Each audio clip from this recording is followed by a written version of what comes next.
آج کی تقریب کے روئے رواں عبدالخالق انصاری صاحب، مرحوم ایڈوکیٹ کے فرزند عظمت جناب ناصر انصاری ایڈوکیٹ، جناب سپریم کورٹ بار ایسوسیشن کے پریزیڈنٹ جناب بابا زبیر صاحب، جناب چودھری محمود حسین بلاکی صاحب، ممبر اے جی کی بار کونسل جناب طارق بشیر صاحب، اسٹیٹ سیکرٹری صاحب، باقی سارے احباب، لالا فاروق جبار بٹ صاحب، قاری صاحبہ، باقی جتنے میرے چھوٹے بھائی، السلام علیکم۔ میں یہ سمجھتا ہوں کہ آج کا یہ جو دن ہے، ایک ایسی شخصیت پہ جن پہ گھنٹوں جو ہے ان کے کردار پہ، ان کی فکر پہ، ان کی سوچ پہ جو ہے وہ بات کی جا سکتی ہے، لیکن وقت کی نزاکت کے حساب سے 2-4 منٹ ہی میں اپنی بات یہاں پہ کروں گا۔ محمود حسین بلاکوی صاحب کی بڑی فکر انگیز گفتگو جو ہے وہ سننے کو ملی ہے، اور میں سمجھتا ہوں کہ یہ باتیں ان کی صرف ان کی باتیں نہیں ہیں، یہ ان کے دل کی بھی باتیں ہیں، اور یہی ساری باتیں جو ہیں تمام کشمیری قوم کی باتیں ہیں، اور یہی باتیں جو ہے بابا خود مختار کشمیر، بانی خود مختار کشمیر جناب عبدالخالق انصاری صاحب مرحوم جو ہے ان کی باتیں تھیں۔ میں آپ کی اس بات سے ڈس ایگری کرتا ہوں، اور میں محمود صاحب کی بات کو انڈورس کرتا ہوں کہ ہم کشمیری جو ہیں ہم اپنے دشمن خود، نہ ہمارا دشمن انڈیا ہے نہ ہمارا دشمن پاکستان۔ انڈیا اور پاکستان کا جنم جب ہوا وہ حق خود ارادیت کی بنیاد پہ ہوا اور رائٹ آف ووٹ کی بنیاد پہ ہوا۔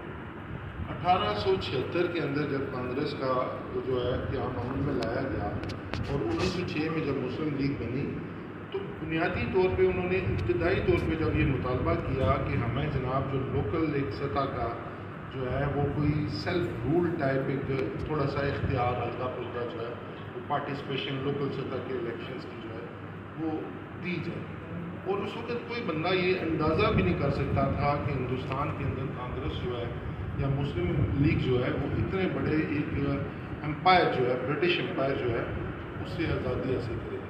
اور آپ کی شاید یادداشتوں میں یہ بات موجود ہو کہ سب سے آخری جو جنگ آزادی جو ہندوستانیوں نے لڑی انگریزوں کے سامراج کے، انگریز سامراج کے خلاف یا انگلش امپیریلزم کے خلاف، وہ 1857 کی انڈیجنس جو ہے آزادی کی موومنٹ تھی، یعنی لوگوں نے وہ لڑائی جو ہے وہ اپنی ہندوستان کی آزادی جو ہے انگریز امپیریلزم سے لینے کے لیے فائنل فائٹ کی، اور اس فائنل فائٹ کے اندر ہندوستان کے لوگوں نے جانوں کی قربانی بھی دی، اور اس تحریک کا آغاز میرٹھ سے ہوا۔ میرٹھ ایک جگہ ہے انڈیا کے اندر، وہاں سے بغاوت کا آغاز ہوا، اور عام بیچارے سے لوگ تھے، لوگوں کے مسائل وہ سمجھتے تھے کہ ایک جو برٹش گورنمنٹ ہے وہ بڑی ظلم کر رہی ہے، ستم کر رہی ہے، تو انہوں نے اس ساری تحریک کا وہاں سے آغاز کیا، لیکن اپنوں نے جو ہے وہ غداری کی، انگریز سامراج کا ساتھ دیا، اور انگریزوں نے پوری قوت کے ساتھ اس آخری تحریک کو آزادی کی کچل دیا۔ اور اس کے بعد وہاں پہ 2 قسم کے قوانین پاس کیے ہندوستان کے۔ ایک انہوں نے رولٹ ایکٹ ایک پاس کیا، جس کی روح سے انہوں نے ہندوستان کے اندر کوئی بھی ایسی موومنٹ جو آزادی کا نام لیتی تھی اس کو بغاوت کا نام جو ہے انہوں نے لیا، اور لوگوں کو پھانسیاں دی۔ اور دوسرا انہوں نے ایک قانون پاس کیا جس میں ہندوستان کے وہ تمام ٹرائبس جو تھے جنہوں نے تحریک آزادی ہندوستان میں بڑھ چڑھ کے حصہ لیا، ان کو کرمنل ٹرائبس ایکٹ ایک پاس کیا، اس کے تحت ان ساروں پہ بین کر دی کہ آئندہ کے بعد ان ٹرائبس کو نہ ایجوکیشن کے اندر داخلہ دیا جائے گا اور نہ جناب آزادی کے اندر جو ہے وہ داخلہ دیا جائے گا۔ تو آزادی حاصل کرنے والوں کو بڑی مشکلات اور وہ بڑی فکر جو ہے وہ برداشت کرنی پڑتی ہے۔ آپ کے سامنے یہ ساری تحریک پاکستان، تحریک ہندوستان، اور یہ جو فاؤنڈرز تھے تحریک پاکستان کے اور تحریک ہندوستان کے، یہ بڑے عظیم لوگ تھے۔ میں ایک چھوٹی سی مثال آپ کو کوٹ کرنا چاہتا ہوں۔ آج تو کوئی چیز چھپی نہیں ہے، اب مسلم غیر مسلم ہے، انہوں نے ایک کتاب لکھی ہے، اور انہوں نے یہ لکھا کہ جب پاکستان اور انڈیا بنے تو ہندوستان اور پاکستان کے درمیان جو اثاثہ جات تھی ان کی تقسیم کا ایشو پیدا ہو گیا۔ ہندوستان نے پاکستان کے 48 کروڑ جو ہیں وہ ودہولڈ کر دیے، اور یہ رقم ہندوستانی گورنمنٹ جو ہے وہ ریلیز نہیں کر رہی تھی۔ تو آپ اندازہ کریں کہ گاندھی جو ہے وہ بھی کس اسٹیچر کے لیڈر تھے۔ انہوں نے یہ کیا کہ 3 دن انہوں نے ہنگر سٹرائک کی، اور یہ ہمارے والی ہنگر سٹرائک نہیں ہے، جینوئن ہنگر سٹرائک ہے۔ تیسرے دن جب وہ تھرسٹ ان کی اس سطح پہ پہنچی کہ لگتا تھا یہ تھا کہ ہی از ڈائنگ، تو گورنمنٹ کو مجبور ہو کے 48 کروڑ روپے کی اماؤنٹ جو ہے پاکستان گورنمنٹ کو ریلیز کرنی پڑی، تو انہوں نے اگست اسٹرائک جو ہے وہ ختم کی. یہ اس لیول کی لیڈنگ ہے. اسی طرح جو قائد اعظم تھے، قائد اعظم کے بارے میں کوئی بندہ یہ نہیں بات کر سکتا کہ ان کو خریدا جا سکتا. اگر ان کو خریدا جا سکتا، اگر وہ ایماندار نہ ہوتے، دیانتدار نہ ہوتے، آج کے کسی لیڈر کے ہاتھ میں یہ تحریک پاکستان ہوتی، میں سمجھتا ہوں یہ تحریک پاکستان نہیں بن سکتی. عبدالخالق انصاری صاحب نے جس تحریک کا آغاز کیا، اس وقت یہ ایک جرم تھا آزاد جموں کے. اور میں آپ کی اس بات سے ڈس ایگری کرتا ہوں کہ آزاد جموں اور کشمیر کے اندر جو ہے کوئی تبدیلی واقعہ نہیں ہوئی. 1956 میں جس وقت انہوں نے سب سے پہلی دفعہ یہ نعرہ لگایا عبدالخالق انصاری صاحب نے، it was a state crime. آج آپ کا ہر بچہ جو ہے اس کی شعوری سطح اس لیول کی پہنچ گئی ہے کہ وہ بانگ دھول جو ہے وہ آزادی کی بھی بات کرتا ہے، خود مختاری کی بھی بات کرتا ہے. وہ یہ چاہتا ہے کہ ہمیں رائٹ آف سیلف ڈٹرمنیشن ملے. تو رائٹ آف سیلف ڈٹرمنیشن کا مطلب اسی سینس میں لیا جاتا ہے جس سینس کے اندر دنیا کے اندر سمجھا جاتا ہے. رائٹ آف سیلف ڈٹرمنیشن جو یہ ہے اس کی کوئی لمیٹڈ ڈیفینیشن جو ہے وہ نہیں کی جا سکتی. تو اس لحاظ سے یہ شعوری سطح محسوس طریقے سے یا غیر محسوس طریقے سے ریاست جموں کشمیر کے اندر جو ہے وہ بڑھی. اور میں یہ سمجھتا ہوں جناب عبدالخالق انصاری صاحب جو ہیں وہ ہمارے استاد محترم تھے، ہمارے بزرگ تھے. مجھے کئی دفعہ ان کی نشستوں میں بیٹھنے کا اتفاق ہوا. وہ کریکٹر فل انسان تھے. آج ہم بھی وکیل ہیں، میں بھی وکیل ہوں.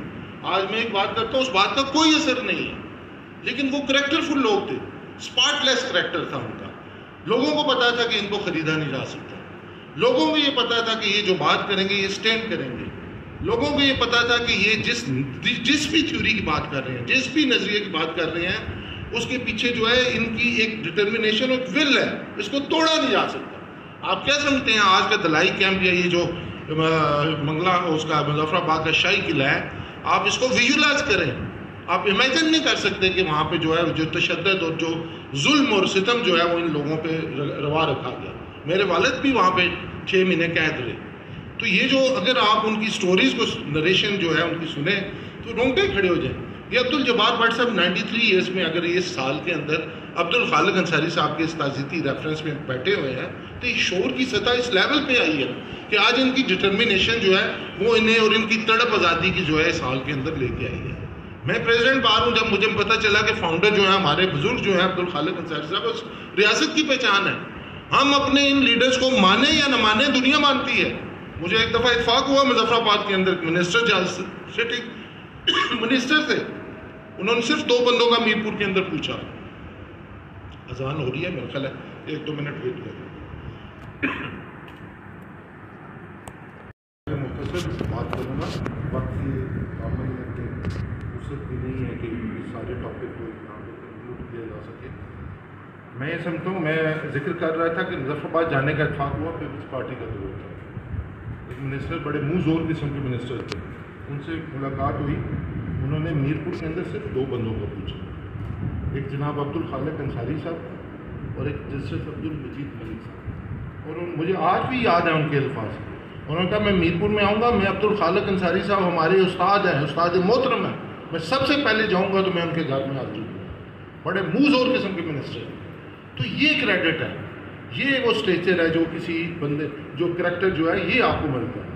آپ کو پتہ آج عبدالخالق انصاری صاحب کا نام پوری ریاست جموں کشمیر کے اندر احترام کے ساتھ دیا جاتا ہے. اور آپ کو یاد ہو کرشن دیو سیٹھی صاحب اور جب ان کے سارے دوست وید بسین صاحب مرحوم اور باقی سارے کرشن دیو سیٹھی صاحب کو اللہ غریب کی رحمت کرے، سارے دوستوں کو، یہ سارے بھائی تھے کشمیر کی بڑے آئیکانس تھے. یہ جب آئے تو 4-5 بندوں پہ مشتمل کمیٹی بنی. اس میں جناب عبدالخالق انصاری صاحب تھے، ملک عبدالمجید صاحب تھے، میرے والد صاحب تھے، راجہ خالد اکبر خان صاحب تھے، ریاض انقلابی صاحب تھے. جو استقبال انہوں نے کیا، جبیر ہوٹل کے اندر تل دھرنے کی جگہ نہیں. یہ لوگوں کا کریکٹر تھا اور بہت زبردست، یعنی ایک ایسا جیم پیک جو ہے وہاں پہ فنکشن ہوا اور وہ 6-7 گھنٹے کے محیط تھا، کسی بندے نے حال نہیں چھوڑا. تو یہ کریکٹر تھا. محمود بلاکی صاحب نے بالکل درست کہا، ہم دشمن اپنے خود ہیں. اس ریاست جموں کشمیر کو جتنے وسائل اللہ پاک نے عطا کیے ہیں، اگر ان کو میٹیریلائز کیا جائے، یہ ریاست جموں کشمیر سوئٹزرلینڈ سے زیادہ امیر ہو سکتی ہے. آپ امیجن نہیں کر سکتے کہ اس ریاست جب البانیہ ایک چھوٹا سا کنٹری ہے. میں صدر سپریم کورٹ بار کی توجہ دلانا چاہتا ہوں. البانیئنس جو ہیں ایک چھوٹا سا بالکل ملک ہے، چھوٹا سا.